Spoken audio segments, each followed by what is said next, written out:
Hey guys, it's Cerberus here, threat researcher. Today I want to discuss a bit about how I got into the industry, and we'll try to make this really quick. So how it started? Well, the TLDR is it was bad. It was really, really bad.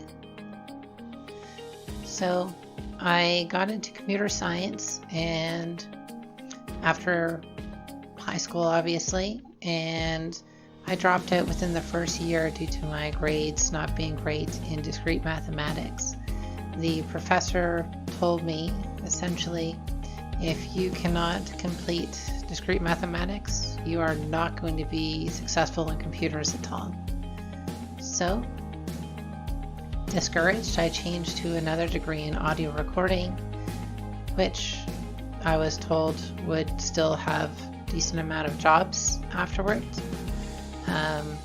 Once I graduated finally, there were no jobs available at all. I took a couple, but they were only small contracts. And then I continued into the descent of underemployment for 7 or 8 years for call centers and other things. And even working 2 or 3 jobs at a time to try and make ends meet off a minimum wage. And again, I hit rock bottom. I got really ill, and then eventually after that, things went downhill even further, and I ended up on social assistance. So at this point, I really hit rock bottom. I was fortunate enough to be in a country where there's safeguards in place, so I didn't end up being homeless or things like that, but still, things were very rough. My caseworker on social assistance said for me to try computers again. And I was really skeptical about this because I was told that it was something that I couldn't do.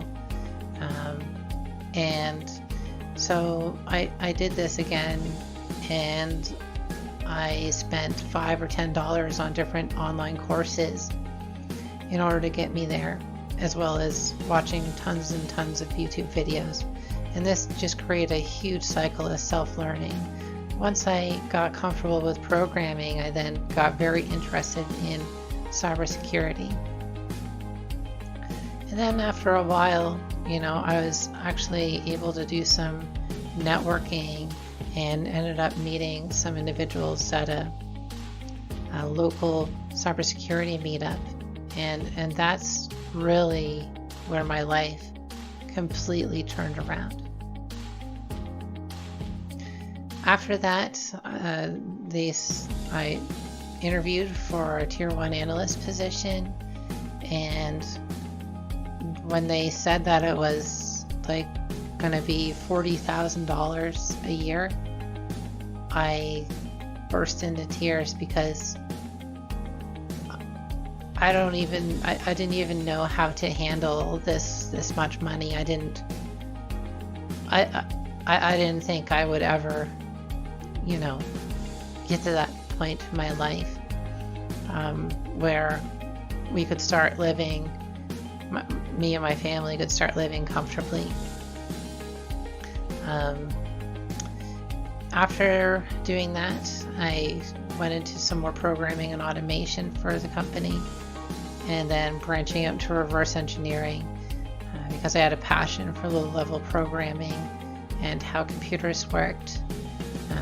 And then I built the threat research and detection team from scratch, and built out that entire department, all the training, all the documentation, all the other things that come with it. And it was really, really empowering, and I learned a lot from getting up to there.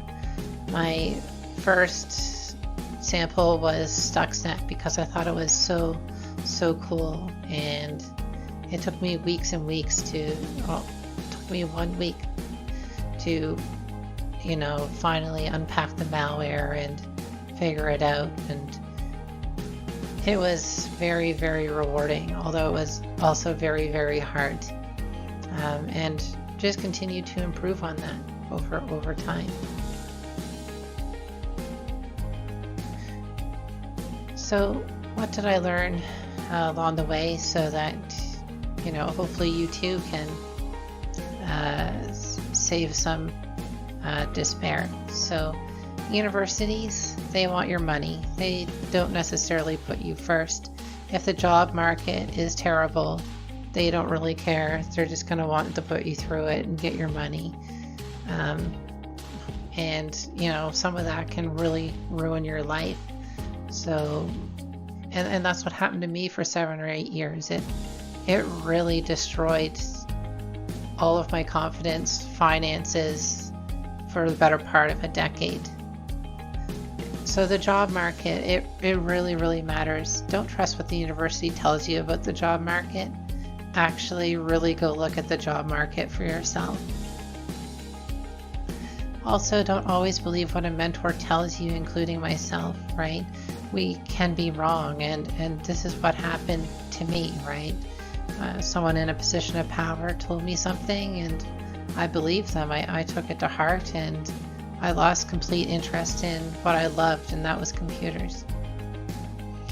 And aside from that, be determined, because whilst you may be able to do anything if you work hard at it enough.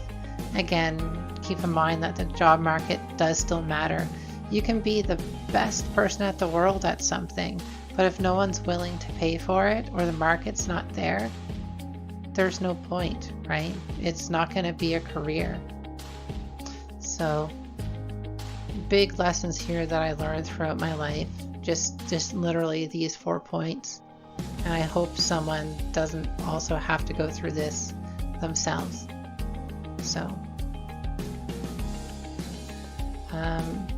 So with that, I want to thank you for listening thus far. Thank you to my friends, family, my children, everybody for being patient with me and getting to where I am today in life. And I hope that's the rest of you out there benefit from this video and don't have the same thing happen to you. So with that, take care. Thank you very much for watching, and I'll see you guys in the next video.